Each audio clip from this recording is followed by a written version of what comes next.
Hey everyone, it's Norm here from IMCARS. Welcome back to the YouTube channel where today I wanted to talk about the best investment cars going into 2023. Now, while this isn't a financial channel, I do kind of try to give you guys little tips and tricks about general finances and specifically when it comes to some cars. So, obviously it's pretty clear we've got a big downturn in the economy. Car prices are going to fall or have been falling. Real estate's been falling, stocks are falling, kind of everything is falling. So I wanted to do a video for you guys talking about what I think are some safe cars to invest in 2023. And what we're going to do is we're actually going to start kind of on the cheaper end. So this is going to have cars that are affordable for everybody. We're going to start real cheap and we're going to work our way up to the super expensive, ultra rare stuff that I think will not be affected in any way going forward. So let's start with it right now. So I have organized this list starting from the least expensive, going up progressively more expensive, because I wanted to give you guys basically the best investment cars at any price, like I mentioned. So starting it off at number one, the Mazda Miata. Now these cars can be bought for under $10,000, and they are, although they're not like a big performance car, they are rear-wheel drive, lightweight. You can get them as a manual transmission. So that kind of equates to, let's just say a fun driving experience for not a lot of money. So I think for under $10,000 or like a really nice one at $15,000, you can't go wrong with that car. You keep it nice, you can drive it, it's reliable, it's not going to break down, it's not going to have issues. It's always going to be worth what you paid. You can even find kind of higher mileage old ones for like $5,000, but a nice decent one for 10, can't go wrong. Mazda Miata, good investment car. Number two, this would be a Toyota Tacoma or a Toyota Hilux. Now, again, you can find older Hiluxes kind of like 10 to 20 grand, depending on, condition, mileage, that sort of thing. And Tacoma's same thing. You can buy a Tacoma for 10 grand, or you can buy one for 20, 30, something like that. I think any of these trucks, unless you're buying a brand new one and you're paying over sticker for, are a good investment. They're reliable, they're easy to maintain, low cost of ownership overall, and they'll go forever. So to buy a truck like that gives you a different kind of fun experience. You can go off-roading, you can go do stuff like that. 10, 20 grand for a Hilux or a Tacoma. Good value. Not going to lose any money there. Number three, this is going to be the Toyota 86, Subaru BRZ, or Scion FRS. All the same thing under three different brand names. You can buy a BRZ or an FRS like 15 to 20 grand. And again, kind of like the Miata, cheap to own, low cost of ownership, very reliable, rear-wheel drive, available with manual transmission. So it's a fun sports car at a low price point. And this is another car, or I should say the first car on the list that's like easy to modify. You see these cars with turbo kits, superchargers, wide body kits, and like we've sold several of them modified for like 20, 25 for a wide body. So to buy a unique rear-wheel drive manual car, again, 15 to 20 grand, it's a pretty good deal. I don't think that car is ever really going to go down. Ever, really. Next one. Number four, Nissan 350Z. And then on the kind of the higher end of the 350Z, let's say a 350Z Nismo. So you can find 350Zs, again, 10 grand. Really nice ones, 15 to 20. And I found one Nismo for sale in the country. I think it was like 35, somewhere around there. The Nismo's super rare, ultra collectible. That car is going to have some long-term appreciation if it's nice, low mileage. I think they only build about 1,000 of them, so pretty low production numbers. The 350Z, it's going to be hold its value for the same reason as the previous cars. Rear-wheel drive, manual transmission, reliable, It's a sports car. I think they look decent. And I mean, 10 grand to buy a car like that, it's forever going to hold its value. Number 5, switching it up, totally different than what we've had so far, is the Hummer H2. So these are very capable off-road vehicle. Pig on gas, they're absolutely terrible. And they're powered by, I believe, a big 6-liter V8 GM engine. They're gonna appeal, the gas guzzler factor is actually gonna be appealing, as crazy as that sounds, as we get more and more into this electric and EV era. These are gonna become more and more desirable to people who are trying to sway away from that. And I think they're cool. They're massive. You see them on the road. They're bigger than anything else. Now on the cheap end, I've found these with higher mileage for like 10 grand. Most of them are like 20-ish. Low mileage ones, 30. And if you buy an ultra low mileage collectible one, you could be spending around 50. A low mileage late production 08, 09, or 2010 is the last year. Those had a revised interior. That car will go up in value. But the early ones, like an 03 for 10 grand, it's never going to be worth less than 10 grand. You can put $1 million on it, always going to be worth 10 grand. So next up on the list at number 6 is the Honda S2000. So here we have another fun rear-wheel drive manual transmission car, Japanese built, very reliable, and we've seen a nice appreciation on these. You used to be able to buy these for 10 grand all day long. Now on the cheap end, they're about 30. Most of them sit between 40 and 50 for a decent mileage one. Ultra low mileage ones, or a CR, a Club Racer, maybe 70, 80, 90 or more for a CR. But these cars, again, there's a recurring trend. Manual transmission, it's going, you can't buy them anymore. Sports cars like this probably will never be made again. Naturally aspirated, 4-cylinder, reliable. 30 grand for that car, I think it's a really good value. These will appreciate. Low mileage ones, we're going to see the appreciation to like the Acura NSX levels, where they're all going to be 100 grand in, I'm going to say 10 to 15 years. And low mileage collectible ones are going to be 150, maybe more. So for that reason, I think the Honda S2000 is a great investment vehicle. You can drive it and never lose any money. Next on the list, so this is going to be specific to Aston Martin Vantage manual transmissions. And we're going to go all across the price spectrum here. So on the low end, we actually just sold an 07 manual Vantage for $35,000 kind of thing. Now that car did need a little bit of service. It needed 5 grand kind of cosmetics and that sort of thing. So 40 grand for a cheap manual Vantage. Nice low mileage ones that don't need anything. You can find a nice one for probably 65 to 70. Now that car, again, rear wheel drive, manual transmission, exotic car. Aston, you know, you could pull up with Ferraris, Lambos, McLarens. This is a very appealing car. It's what James Bond drove.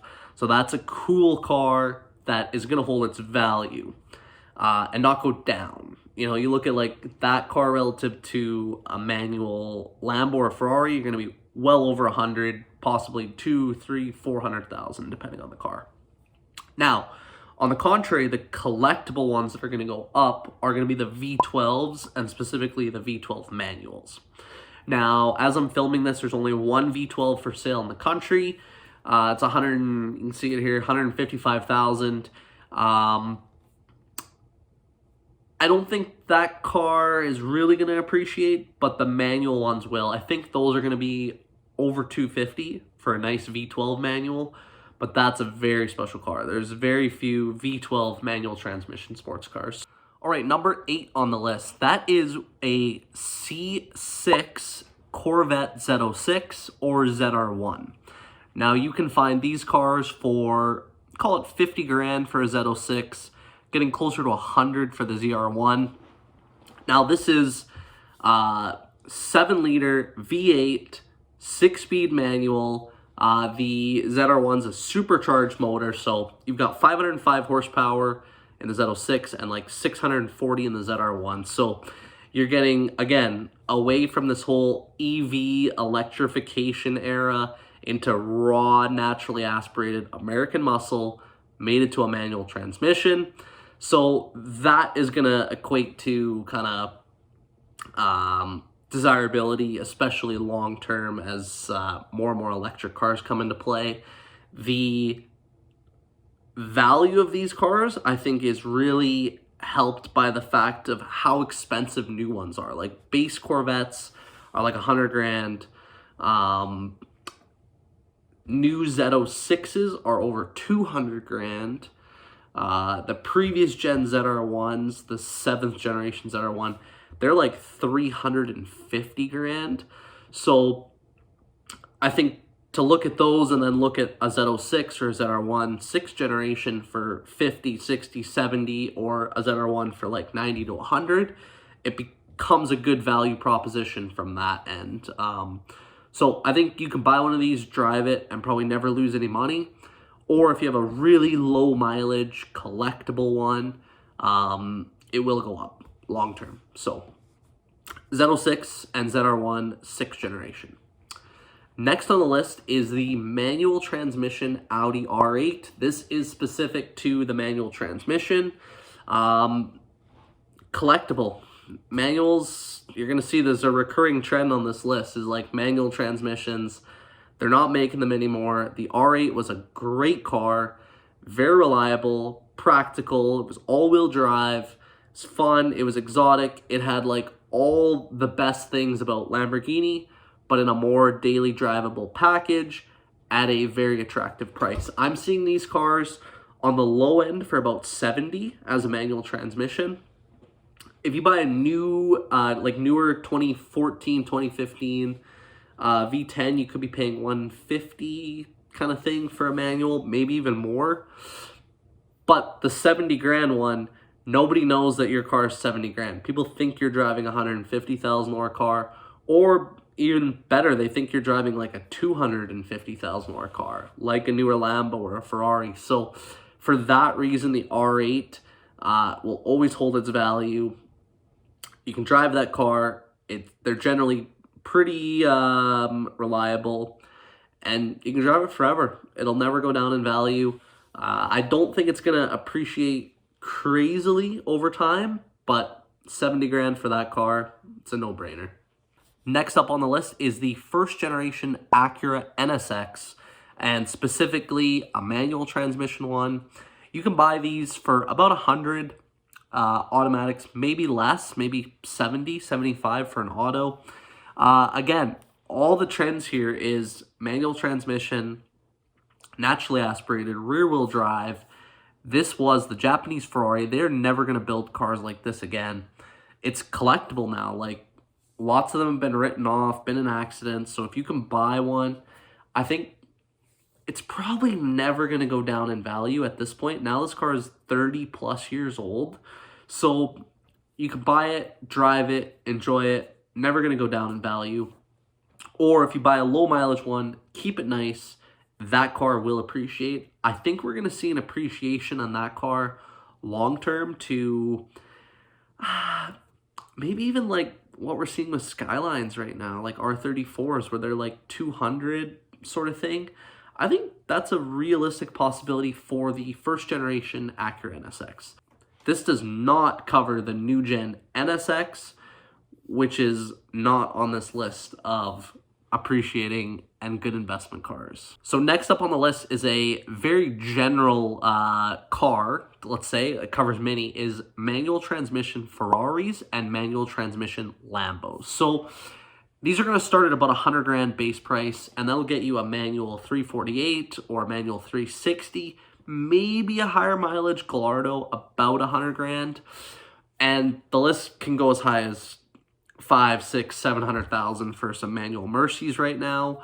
But I think any manual Ferrari or manual Lamborghini, you can buy it, drive it, and it will never go down. These are manual transmission, naturally aspirated, mostly rear-wheel drive cars that have big engines, obnoxious noises, obnoxious colors, and again, going into this electrification era, we're never going to see manufacturers make these big engine, rear-wheel drive, manual transmission cars again. And it's like art, right? Like, it's art on wheels. They're so special. They're so intoxicating to drive. They have this gated shifter that, like, when you shift, it sounds like a gunshot, like it's clinking. They are a great investment car to either drive and enjoy or drive and maybe have some appreciation. In the case of, I think, a lot of these, especially like the Murcielagos, we're seeing some of these touch $1 million right now. And I think manual LP640s, they're only going higher. We're going to look at manual 640s like an F40 or an F50 in another 15 years. I think we're going to see those cars be multiples of millions of dollars. It's not even going to be like, they're already over $1 million. They're going to be 2.5, 3.5 for nice ones all day long. Next up on the list at number 12, the BMW Z8. This was one of my favorite cars when I was a kid. It was so special. They built like very few numbers of them. It had the same engine from the E39 M5, most of them with a manual transmission and very iconic styling. I think they're such a great looking car. Again, used by James Bond in a movie. They're 20 plus years old now, so they're not readily available, very few for sale. And you're going to find these cars on the low end at like $250 to $350 for low mileage ones. This is a car you probably don't want to drive a whole ton, but you can buy it, drive it a little bit, enjoy it, and you will see appreciation over time. All right, we are getting into the big number cars here. At number 13 on my list, the McLaren SLR. Now, this was a very special car when it came out in about 2003, 2004. Big supercharged V8 engine, gull-wing doors. This was a very special car at the time. And like, I think this car was probably $400,000 new, maybe more. And back then, to have a car that was 400 grand was like unheard of compared to today. And this car has aged perfectly. Like, now you see an SLR and it is just like the ultimate classy car. Everything about it screams class, and they're just so cool. I remember I went for a ride in one of these in a 722S when I was like 16, and now like that car, a 722, is over $1 million car. Now, these cars are on the low end about $350 to $500 for a lower mileage one. Now, a 722 is over $1 million, but this car, you want the classic colors, silver with the red interior. Those are the ones that are going to hold the value the best and appreciate over time. And again, this is a car that you actually really don't want to put a whole ton of mileage on. You want to keep it pretty low, but at the same time, it is a car that you could drive, and the appreciation will outweigh the mileage, looking at it long term. I think in 10 or 15 years, we're not going to see one of these under $1 million, but even if you drove it, it'll never be worth less than $350. So the SLR, great car for investment purposes. Just buy silver on red and keep the mileage low. So next up on the list is the 05 to 06 Ford GT. This is another big American supercharged engine, 6-speed manual, rear-wheel drive, crazy doors that when you like close, they feel like they're going to cut off your head. Ultra low production numbers. Such a cool car. This car, when it came out, was like 150 grand Canadian or something like that. And nobody wanted them. Ford couldn't give these things away. And now they're just like the coolest thing out there. For me, as an example, I'm into the European and exotic stuff. Ford GT, the original GT like this, I shouldn't say the original. The 05, 06 Ford GT is like one of the domestic cars that I'm like, I want to own one of these.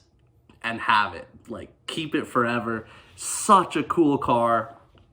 Again, going away from electrification in the total opposite direction, this car will forever hold its value.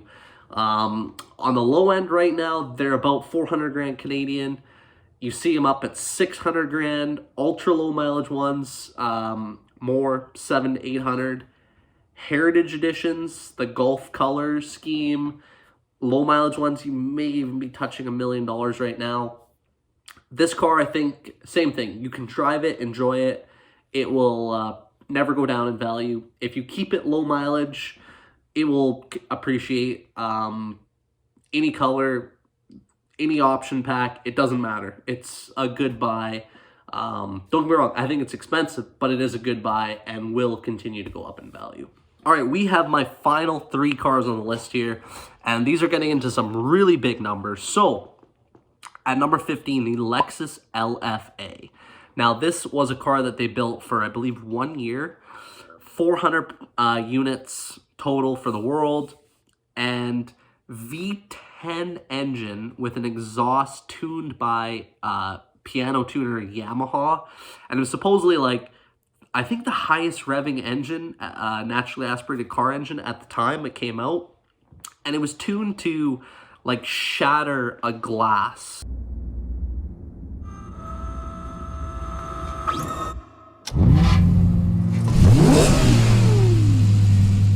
We gave it the power of a supercar. Then we gave it the precision of a Lexus. And in turn, wrote a new definition of what's possible for an automobile. This is the pursuit of the impossible. This is the pursuit of perfection. This is another car that I remember it when it came out. Nobody bought these. They were like $400,000 or $500,000 for a Lexus. Like, didn't make sense. Nobody bought them. There was a white one at the Lexus dealer in town for years. Nobody wanted this car. Now I think it's like the coolest thing ever. Now that like the performance doesn't matter, that it's slow anymore. It's now like a super cool V10 engine, naturally aspirated, insanely high revving, reliable because it's Lexus Toyota built, and it's got like a cool story to it. These on the low end, I couldn't find a single one in Canada to show you. So these are on Bring a Trailer. You'll see that they've sold between 700,000 to low 1 million range USD. The Nürburgring is a very special production variant. That car is ultra collectible, and we're going to see a crazy appreciation on those. You're probably not ever going to find one for sale, but if you can buy a regular LFA and that's $700K US, I think you could drive it, enjoy it. It's always going to be worth that, and it will continue to go up. Second to last on the list, the Porsche Carrera GT, built from 04 to 2006. 6-speed manual, naturally aspirated V10 engine, rear-wheel drive, crazy hard to drive, crazy hard to control, you know, famous car that's killed people from car crashes. What an epic car. Insane sounding V10. Low production numbers, I think about 1,200 in the world. And another car that knew like 400 grand when it came out. A 911 was like 80 or 90. Nobody bought Carrera GTs. They were super hard to sell. I remember getting offered, seeing them for sale like when I was like 12 for like 150 grand, 200 grand used. Like, nobody bought these cars. They were so overpriced. Nobody thought they were cool. And now it's just totally different. They've skyrocketed. Pre-COVID, they were like 600 grand, 700 grand American.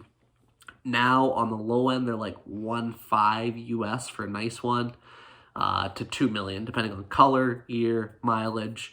I think this is a car that either end of the scale, same thing. You can buy a driver with 10,000 miles, 20,000 miles, drive it, enjoy it. It will never go down in value. It will always stay the same. And alternatively, buy a low mileage one, park it. It's going to keep going up. So the final one on the list, if the last two were not expensive enough, and this is like a cumulative 3-car package, I'm going to say the Ferrari F40, F50, or Enzo. These are like, they speak for themselves. Ultra low production, big engines, historical cars, you know, F40, first one to hit 200 miles per hour back in the day. F50, like V12 manual transmission, 349 built in the world. Enzo, crazy car, V12. These were all cars that like were impossible to sell back then, and now they've just like skyrocketed in cool factor. There's almost none of these for sale, so they're super hard to actually show you data. But there is, you'll see here, some sales data from big auction houses. You'll see like all the numbers on the screen. 2.5 million, 3.5 million, 4.5. Some of these selling for 6. They're just cool car. If you can afford one of these, just buy it. Buy it, drive it, don't drive it, do whatever. It's going to go up in value no matter what you do to the car. And that is my list of the best investment cars going into 2023. Now, if you enjoyed this video, stay tuned in a couple days because I'm going to show you the worst investment cars of 2023. So these are cars that are going to go down in value, maybe have already been falling, but are just a terrible investment no matter which way you look at it. So stick around for that video. If you enjoyed this video, give it a big thumbs up. Make sure to subscribe to our channel, and we'll catch you guys on the next one.